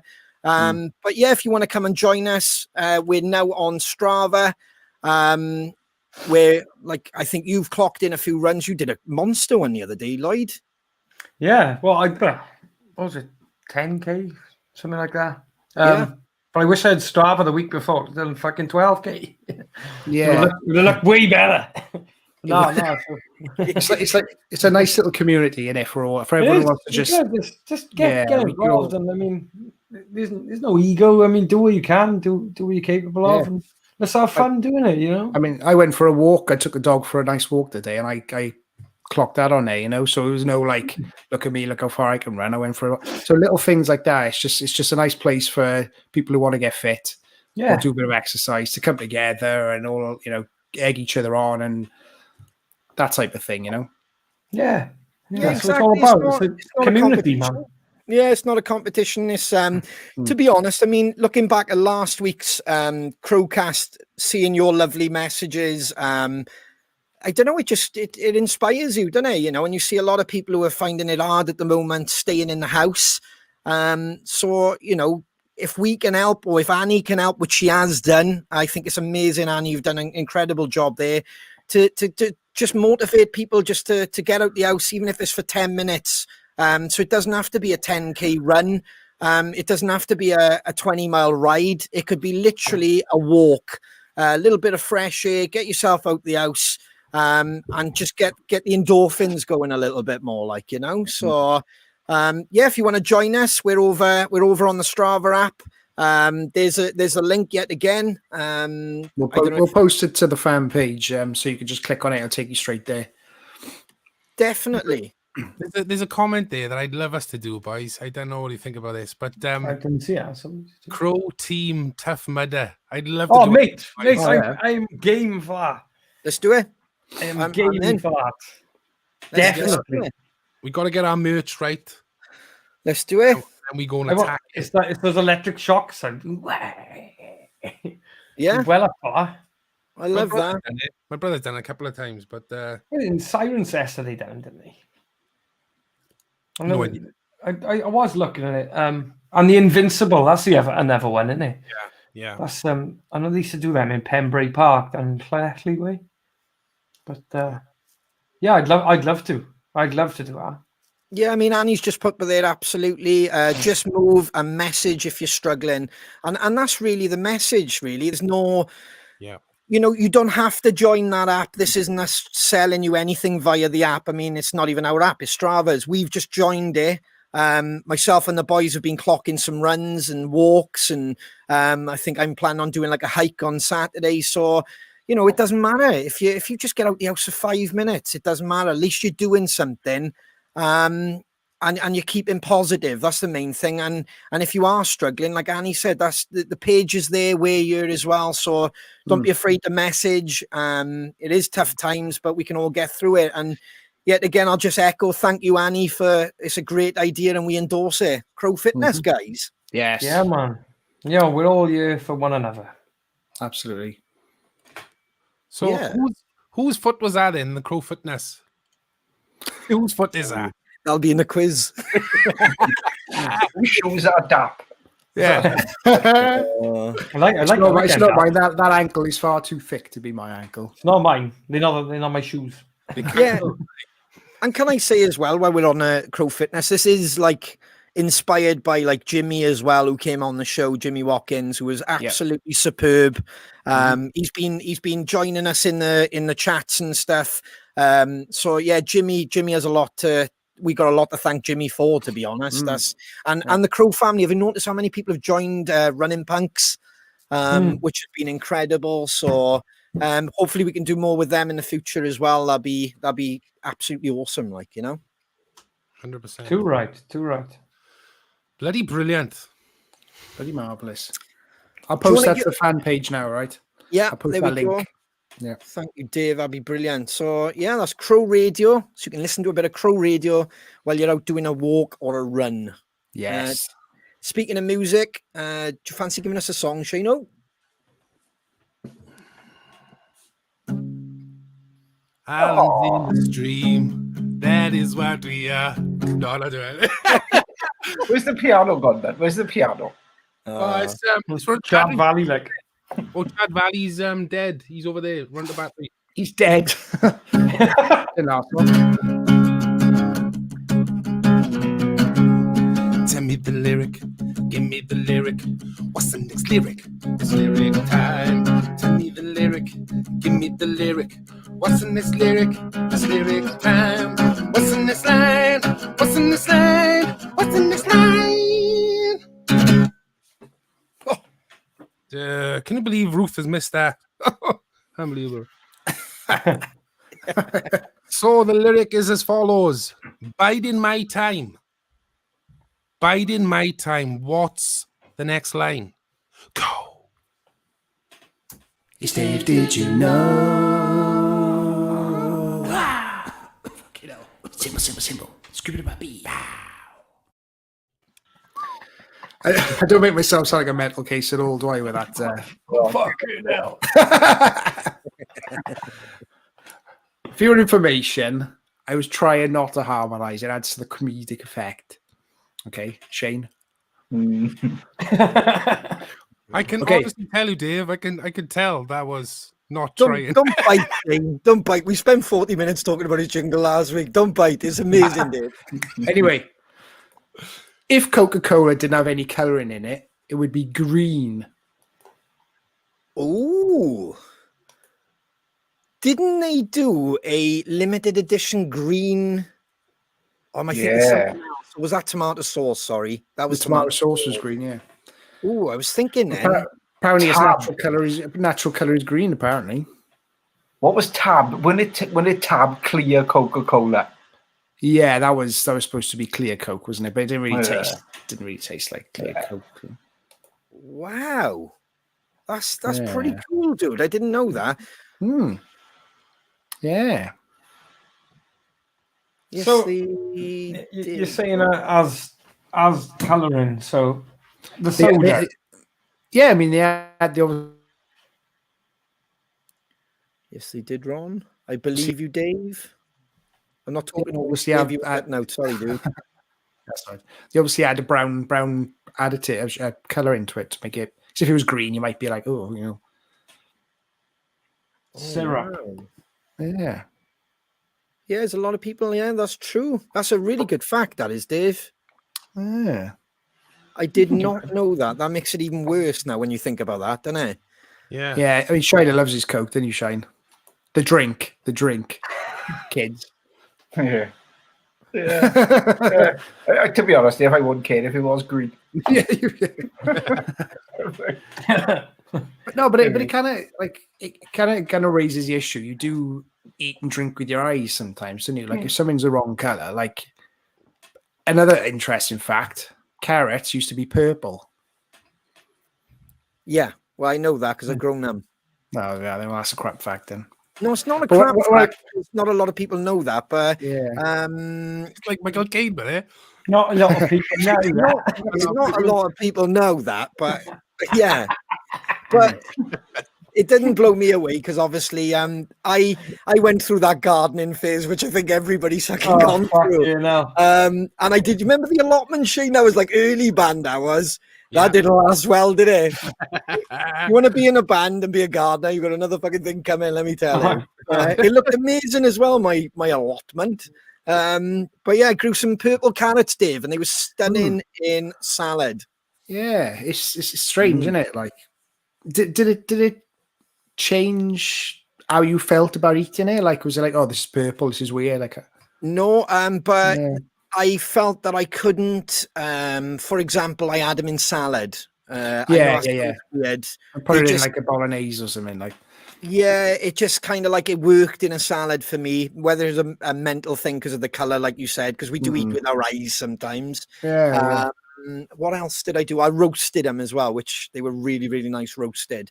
But yet again, that didn't kind of freak me out because I roast like red onions and stuff. So, you know, you'd have like all the colors there, like, you know, so that's not too bad. But that one, Yeah, like Oliver May says, carrots were originally purple, which is what I just said. They changed to orange for the King of Holland. Whoa, I didn't know that. I didn't even know Holland had a king. Well, not anymore, I don't think. But I'm assuming this is very long time ago. Well, yeah, I mean, how it went for me was I picked up a load of like veg seeds and stuff, and obviously I knew I wanted to do like your sprouts and parsnip and stuff, and then I had these purple, which I was like, what the hell, purple carrot? So I thought it was like a hybrid, and then when I was telling an old school gardener, I was like, oh, I'm growing a new thing called purple carrots. He actually told me that fact. He was like, did you know? bastard. Hey, get Jane's comment up there, Ron.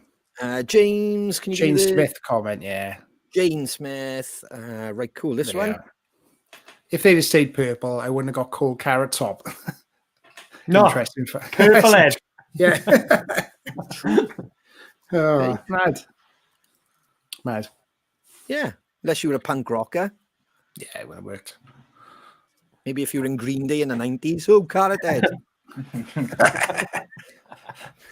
Doesn't sound right, is it? Have we got a winner, Shane? Yes, we have got a winner. So the line was, I've forgotten it. Biding my time.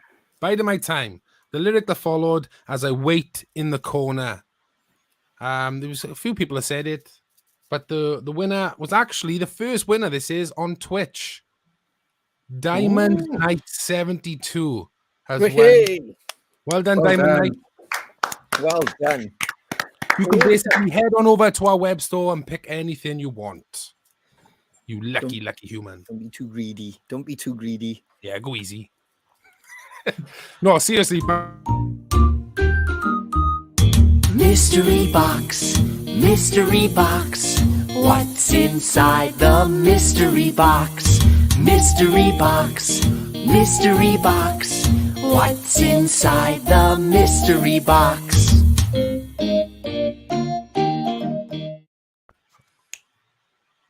Don't tell me no one was singing that. Everyone was singing that, wasn't they?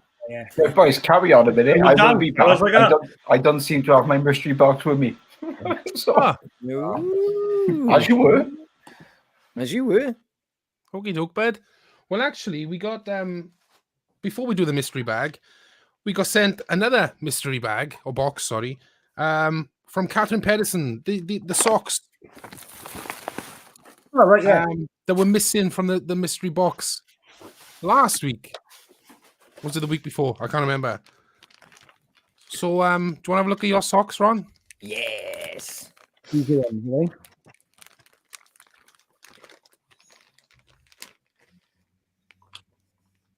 Hey, Ronnie, these would be much funnier if they sent me the other sock. Moscato, vodka, tequila, Blitzen, dough.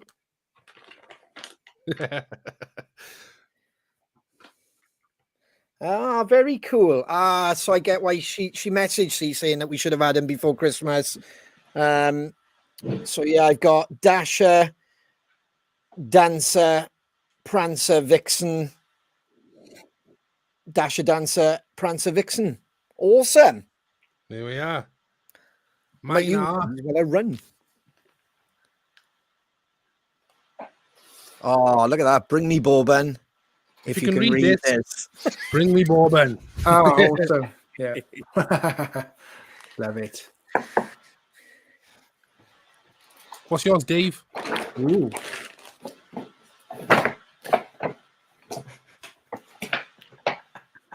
The glue holding this 2020 shit show together. Wine. Yeah. Love it. What about you, Lloyd? Let's have a look.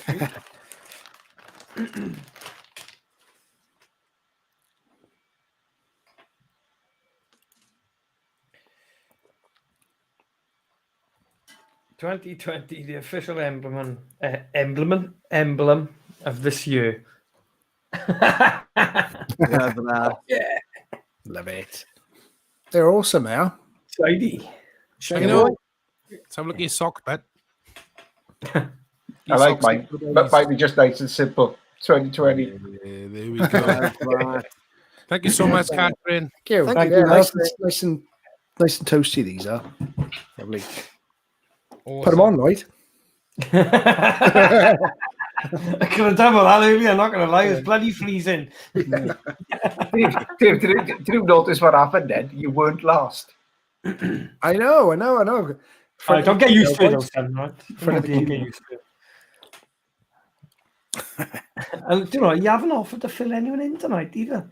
I know I'm sober tonight.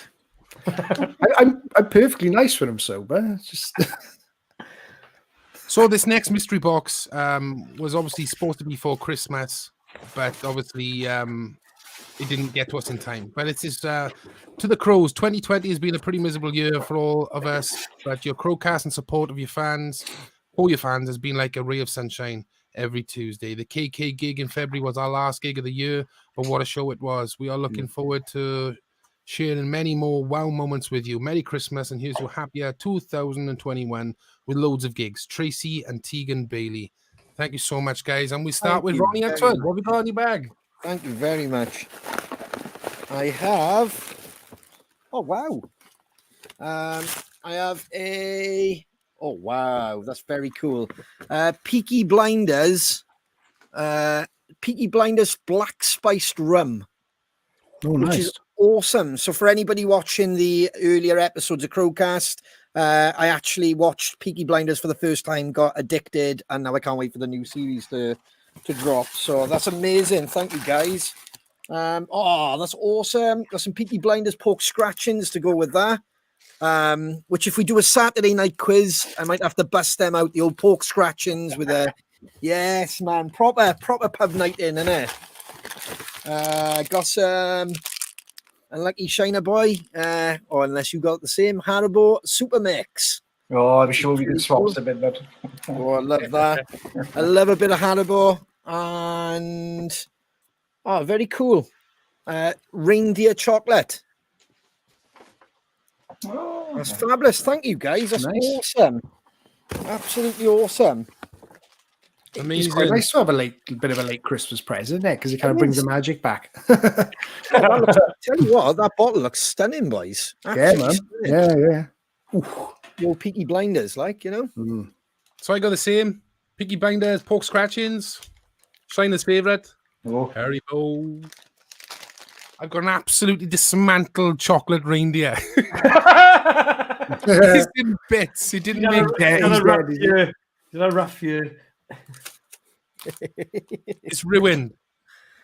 I'm sorry about that. And I also got a Peaky Blinders, but blended Irish whiskey. Ooh, very cool. Very cool. Nice. There Have we you got go. What Shiner are you Boy? saying? Gold horsey, or reindeer as you boys just calling them. Yeah. Cold. Gold horsey. Oh, I got a new brand of tea this week, boys. Malty biscuit. Oh, wow. Ooh. Very cool. Add to my collection. I wonder if that tastes. Let me know, Shine. If like when you've got a normal digestive and you've dipped it, and then Yeah. obviously it falls in the tea. Yeah. Oh, and well, and then back to the traditional. You're never gonna have to buy another tea bag, you Shine. Oh, but I got enough to Christmas next year. I think. I'd love for him to open that cupboard behind him and go, and this is the tea selection. Everybody is loving Shiner's new tag, Horsey. Oh, Aussie. Gold Aussie. Yeah, boys, be safe. I have Haribos. We good. Nice. Oh, hang on, boys. How did I miss out? How did I miss this one? Bedtime decaf tea. Oh, Wow. no, Shiner. I'm after a bit of that. Dave, I'll swap you for. Hang on, you haven't opened your box yet. Right. Come on in, Lloyd. What have we got? I got one more. Oh, sorry, Shane. Sorry, Shane. And then out of all that, boys, I got a cup and a spoon for all my tea. Nice. That's Banging. amazing. Thank you very much. Yep, Shane. Oh, I'd show you, but I can't read that.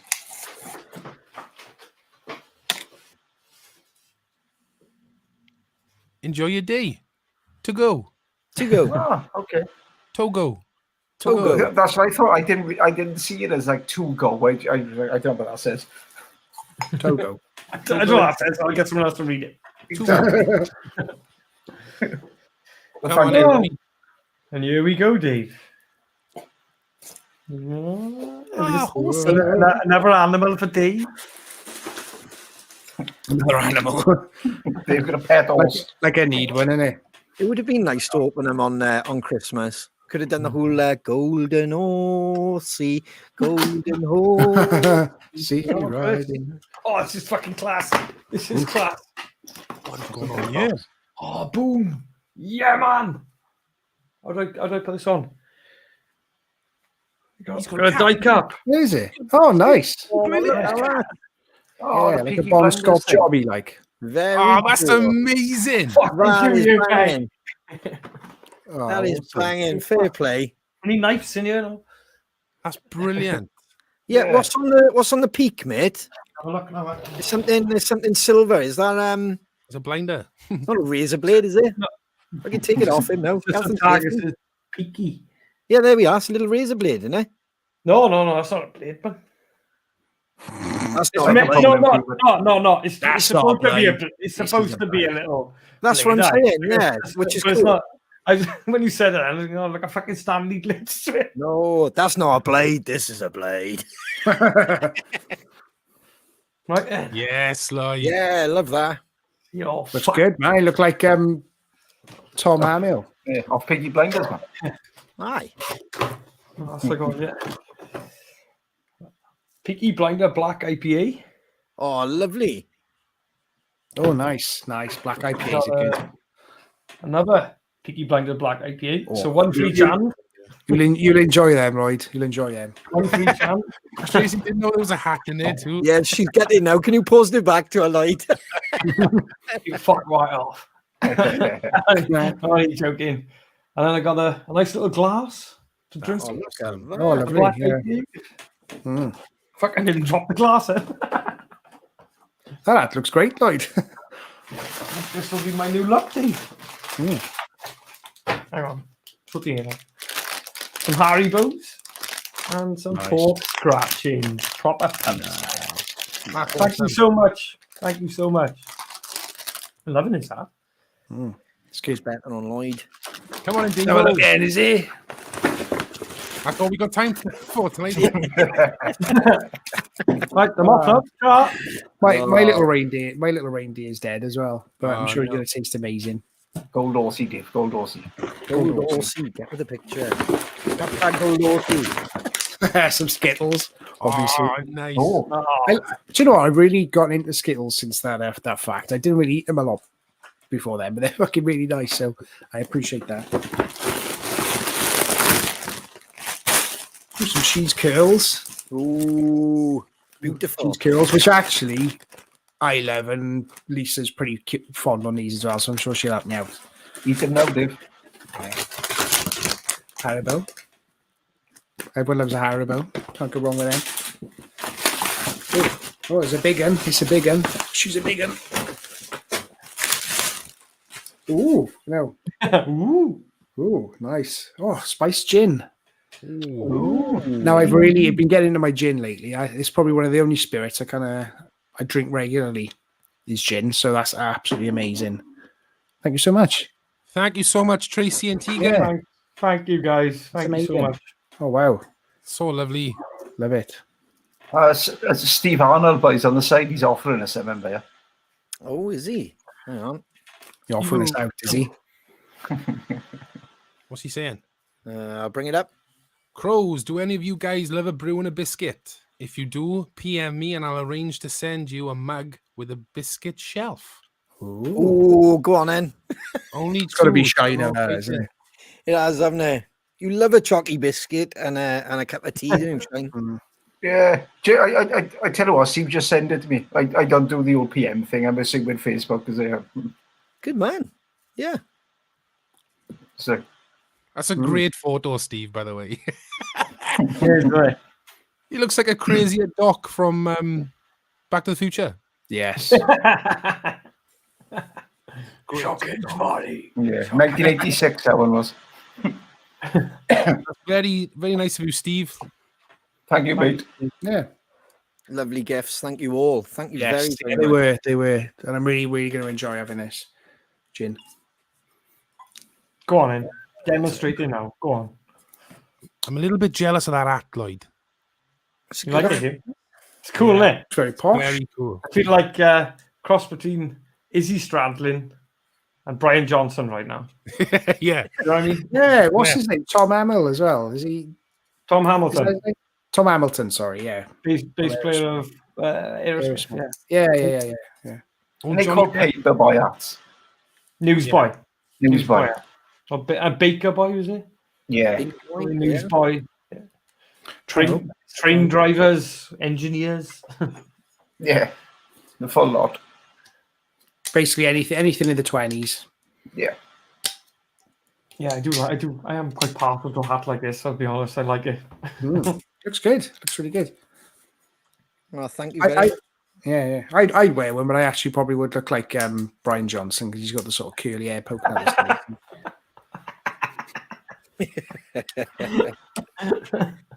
All right, pet.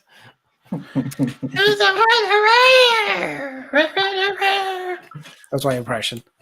Something more like Gollum than. Questions. I was just going to ask the Crow family to stop sending him in Skittles. Aye. Blue Smarties. Blue Smarties. Yeah, look at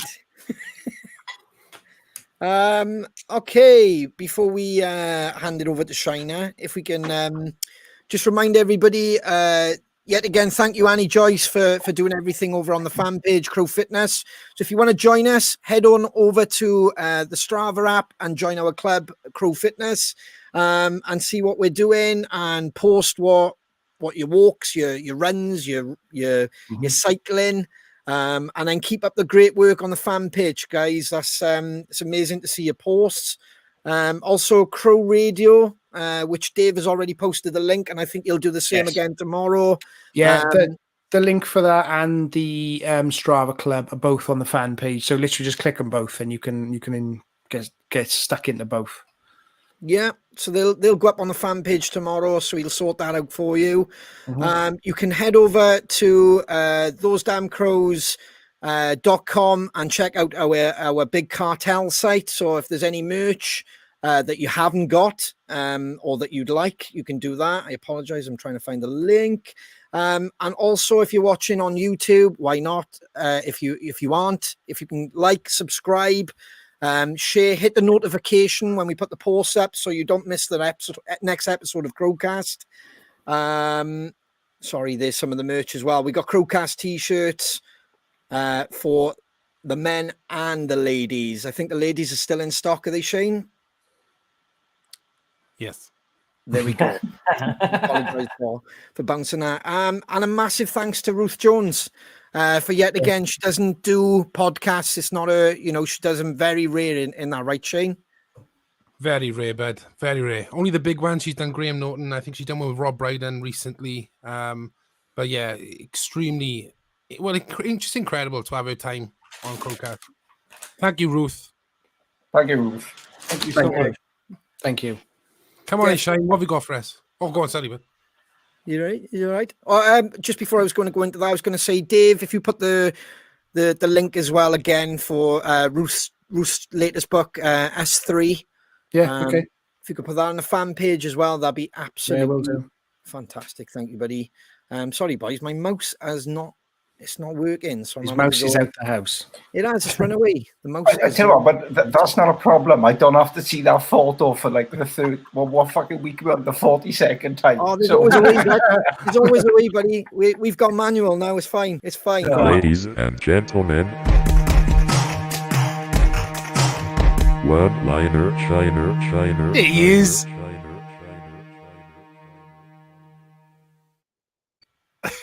Shane's voice coming after you. I genuinely thought, yes, I've got away with it this week. I'm like, fuck. I'm like, all right. I've only got a nice little simple one. Sometimes you never know the value of a moment until it becomes a memory. So basically, live in the moment. Yes. Very true. Live for today. Live for the now. That's it. We used to say. Yep. Yes. Peace and love, Crow family. Thank you so much for joining us tonight. We will see you next week on CrowCast. See you soon.